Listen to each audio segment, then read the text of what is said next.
ನಮಸ್ಕಾರ ಸ್ನೇಹಿತರೆ, ನಾನು ಚಾಣಕ್ಯ ಚಾನಲ್ಗೆ ಸ್ವಾಗತ. ಇಂದು ನಮ್ಮ ಸರಣಿಯ 53ನೇ ದಿನ. ನೀವು ಭಗವದ್ಗೀತೆಯನ್ನು ಪೂರ್ತಿ ಓದಲು ಸಮಯವಿಲ್ಲ ಎನ್ನುವವರಾಗಿದ್ದರೆ ಇಂದು ಮಾತ್ರ ತಪ್ಪದೇ ಗಮನಿಸಿ. ಏಕೆಂದರೆ ಭಗವಾನ್ ಶ್ರೀಕೃಷ್ಣನು ಇಡೀ ಗೀತೆಯ ಸಾರವನ್ನು ಕೇವಲ 4 ಶ್ಲೋಕಗಳಲ್ಲಿ ಇಲ್ಲಿ ವಿವರಿಸಿದ್ದಾನೆ. ಈ 4 ಶ್ಲೋಕಗಳನ್ನು ಅರ್ಥ ಮಾಡಿಕೊಂಡರೆ ನೀವು ಗೀತೆಯ ಹೃದಯವನ್ನು ಅರಿತಂತೆ. ಬನ್ನಿ, ಆ ದಿವ್ಯಜ್ಞಾನವನ್ನು ಪಡೆಯೋಣ.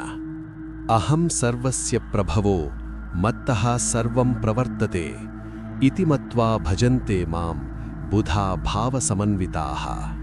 ನಾನು ಎಲ್ಲದರ ಉಗಮಸ್ಥಾನ, ಸಕಲವೂ ನನ್ನಿಂದಲೇ ಪ್ರವೃತ್ತವಾಗುತ್ತದೆ, ಅಂದರೆ ನಡೆಯುತ್ತದೆ.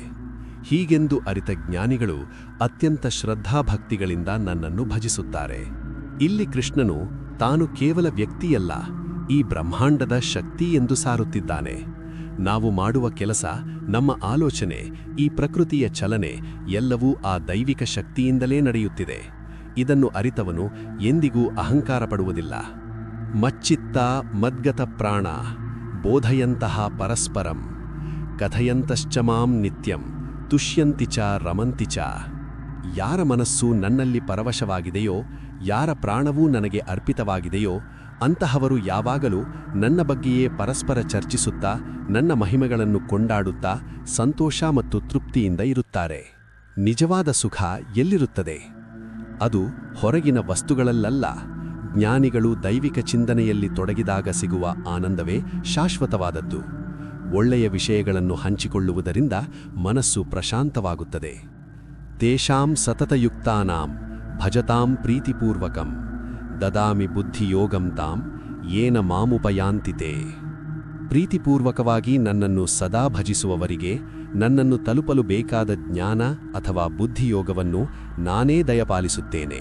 ನಮಗೆ ಜೀವನದಲ್ಲಿ ದಾರಿ ಕಾಣದಾದಾಗ, ಏನು ಮಾಡಬೇಕು ಎಂಬ ಗೊಂದಲವಿದ್ದಾಗ ನಾವು ಶ್ರದ್ಧೆಯಿಂದ ಭಗವಂತನನ್ನು ನೆನೆದರೆ ಸರಿಯಾದ ನಿರ್ಧಾರ ತೆಗೆದುಕೊಳ್ಳುವ ಬುದ್ಧಿಯನ್ನು ಅವನೇ ನೀಡುತ್ತಾನೆ. ನಾವೇನೂ ಮಾಡಬೇಕಿಲ್ಲ, ಕೇವಲ ಶ್ರದ್ಧೆಯಿಟ್ಟರೆ ಸಾಕು, ದಾರಿ ತಾನಾಗೆಯೇ ಕಾಣಿಸುತ್ತದೆ. ತೇಷಾಮೇವ ಅನುಕಂಪಾರ್ಥಂ ಅಹಮಜ್ಞಾನಜಂ ತಮಃ ನಾಶಯಾಮ್ಯಾತ್ಮಭಾವಸ್ಥೋ ಜ್ಞಾನದೀಪೇನ ಭಾಸ್ವತ. ನಮ್ಮಲ್ಲಿರುವ ಭಯ, ಗೊಂದಲ ಮತ್ತು ಅಜ್ಞಾನವನ್ನು ಓಡಿಸಲು ನಾವು ಹೊರಗಡೆ ಹುಡುಕಬೇಕಿಲ್ಲ. ನಮ್ಮ ಅಂತರಂಗದಲ್ಲಿರುವ ದೈವಿಕ ಬೆಳಕೇ ಸಾಕು. ಈ 4 ಶ್ಲೋಕಗಳು ಭಗವಂತ ಮತ್ತು ಭಕ್ತನ ನಡುವಿನ ಅವಿನಾಭಾವ ಸಂಬಂಧವನ್ನು ಸಾರುತ್ತವೆ. ಸ್ನೇಹಿತರೆ, ಈ ಚತುಶ್ಲೋಕಿ ಗೀತೆಯು ನಮಗೆ ಭರವಸೆಯನ್ನು ನೀಡುತ್ತದೆ. ಭಗವಂತನು ಕೇವಲ ಶಿಕ್ಷಿಸುವವನಲ್ಲ, ಆತ ನಮಗೆ ದಾರಿ ತೋರಿಸುವ ಮಾರ್ಗದರ್ಶಕ.